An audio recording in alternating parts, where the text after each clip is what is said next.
여러분 반갑습니다. 천 회장입니다.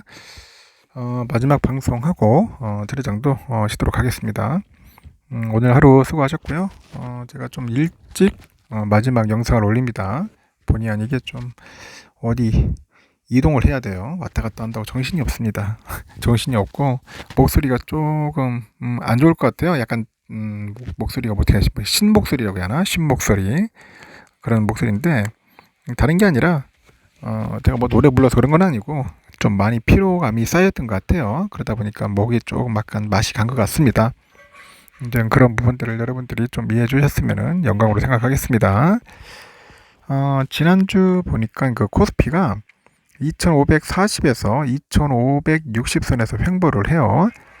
외국인들이 지난달 25일부터 5거래일 연속 순매도 하다가 1일 단 하루 순매수를 했는데 기관애들이 이번 주에 내내 이제 순매수하다가도 이제 일일날 이제 순매도로 전환합니다. 순매도로 전환했고요. 지난달 30일인데 그 기준으로 했을 때 투자자 예탁금이죠. 예탁금이 뭐냐? 이거 주식 매매를 위해서 이제 증권사 계좌에 넣어두거나 주식을 판 후에 그 빼내지도 않고 둔 자금을 말합니다. 이게 빼지 않은 자금. 이 예탁금이 51조 4,899억이에요. 여전히 50조 원 이상을 기록 중입니다. 50조 원 이상을 기록 중이고 2차 전지 주도 장세가 가라앉고 근본 없는 테마주만 반짝 등장 후에 이렇게 사라지는 패턴이 이제 반복을 해요. 그러다 보니까 지난 여름 증시로 대거 유입된 돈이 이제 명확한 그런 갈 길을 찾지 못하고 있어. 갈 길을 찾지 못하고 있다. 왔다 갔다 하고 있어요. 왔다 갔다 있고 현재 투자처를 찾는 중입니다. 투자처 어디로 갈까? 어디로 갈 건가? 상당히 궁금해져. 현재 찾고 있다. 그래서 증권가에서도 이제 주도 업종이 없는 그런 장세가 9월에도 당분간 이어질 거다. 그런 겁니다. 9월 달도 굉장히 좀 혼탁하지 않겠냐? 저도 그렇게 보고 있어요. 미국의 중앙은행이죠. 연방준비제도가 오는 19일에서 20일에 FOMC 회의를 열어요. 그 기준금리를 결정을 합니다. 그 FOMC는 직전 회의가 열린 7월에 기준금리를 22년 만에 최고 수준이죠. 5.25에서 5.50%로 인전 0.25% 정도 포인트 인상을 할 겁니다. 하고요. 지난달 16일 공개된 그 당시 회의록을 보니까 그 대다수 위원들은 인플레이션이 여전히 높은 수준이다. 그래서 추가 금리 인상이 필요하다. 그렇게 이제 봤고요. 그러나 연준이 이제 9월에 FOMC 회의에서 금리를 또 올릴 가능성은 다소 낮아진 상황입니다. 소비자 물가 상승폭이 이제 줄어든 데가 고용 지표가 이제 둔화 조짐을 보이고 있어요. 보이고 있고 미국의 추가 통화 긴축은 당분간 가능성이 작다는 그런 전망이 나오고 있습니다. 그리고 미국 금리가 한국 금리보다 지나치게 높을 경우에는 금리가 높은 미국으로 자금이 빠져나가는 경향이 있어요. 금리가 높으면 당연히 돈이 빠져나가죠. 금리가 낮은 곳에서 높은 곳으로 돈은 흐르게 되는 겁니다. 물은 높은 곳에서 낮은 곳이잖아요. 금리는 낮은 곳에서 높은 곳으로 흘러갑니다.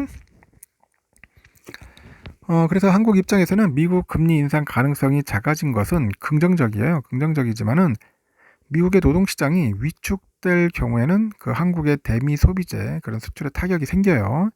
그리고 전체 수출 회복 시점이 늦춰질 수도 있다. 그렇게 보는 거죠. 그래서 한국 증시의 그 성과가 단기적으로 미국 증시보다는 뒤처지고요. 주가 지수가 박스권에 머무르면서 이제는 종목 장세가 이제 이어질 가능성이 크다고 보는 거죠. 그리고 미국의 고금리 상황이 다소 이제 진정이 되면은 올 들어서 소외됐던 인터넷, 뭐 헬스케어 이런 쪽 분야로 이제 관심이 이제 커질 수가 있어요. 이제 커질 수가 있다. 그리고 중국의 부동산 시장 위기는 계속되고 있는데 중국 정부가 띄엄띄엄 부동산 시장 부양책을 내놓고는 있는데 기대에는 못 미치는 수준이고 외국인들은 중국 증시에서 돈을 빼고 있어요.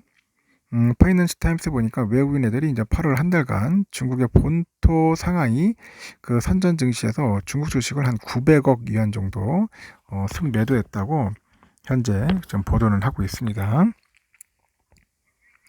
이렇게 이제 증권가에서 중국 경기 침체 상황보다는 이제 중국인의 그 한국행 단체 관광 재개랑 그런 관련된 중국 소비주에 관심을 가져라 그런 조언도 있던데 지난달 중국 정부가 한국행 단체 관광을 허용한 후에 중국인 단체 관광객 유입이 기대되는 만큼 그 화장품, 의류, 면세점, 뭐 엔터테인먼트, 뭐 카지노, 항공 이런 쪽 중국인의 그 관광 테마주를 눈여겨보라는 이야기도 있어요.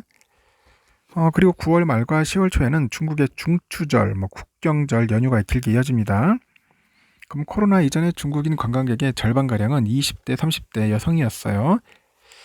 이들의 여성 소비력은 다른 연령대에 비해서 높은 편입니다.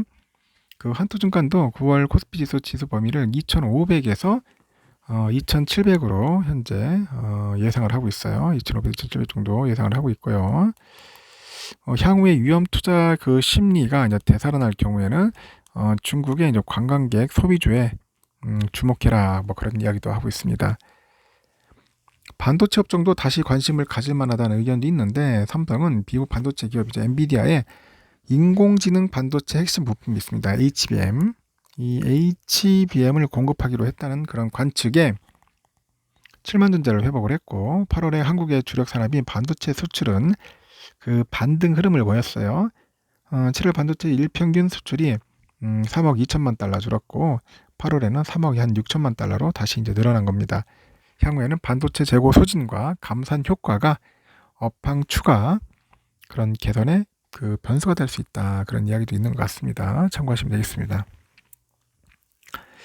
그래서 토요일 날 보니까 그 다우지수는 한 0.33% 소폭승했고요. 나스닥은 0.02% 약보합으로 끝났습니다. S&P는 0.18%좀 올랐고요. 영국은 0.34% 소폭상승했고 프랑스, 독일은 좀 빠졌네요. 좀 빠졌습니다. 필라반도 나름대로 선방을 했어요. 그래도 찔끔 올랐습니다. 그래도 0.32% 그래서 질끔질끔 올라갑니다. 저는 3,700을 돌파할 줄 알았는데 약간 좀 밀리더라고요. 3,700원 뚫긴 뚫었는데 좀 밀렸다 그렇게 보시면 될 것 같습니다. 좀 아쉬웠고요. 달러는 한 1,321원 21.5원 3.5원 정도 빠졌고요. 달러 일본에는 146.19엔 0.18엔 정도 올랐고 유가는 한 85.5달러 소폭 상승을 했고요. 일본 엔화는 903.59원 유로화 1423.78 중국 위안화 181.77원 다 달 내렸어요. 휘발유가 1748.08원 국제금값은 1967.1달러입니다. 국내는 82,441.59원 국내 금값은 소폭 하락을 했네요. 미국 국채 10년물은 4.1810입니다. 2.2% 정도 좀 올랐습니다. 다시 또 좀 떨어지는데 올랐어.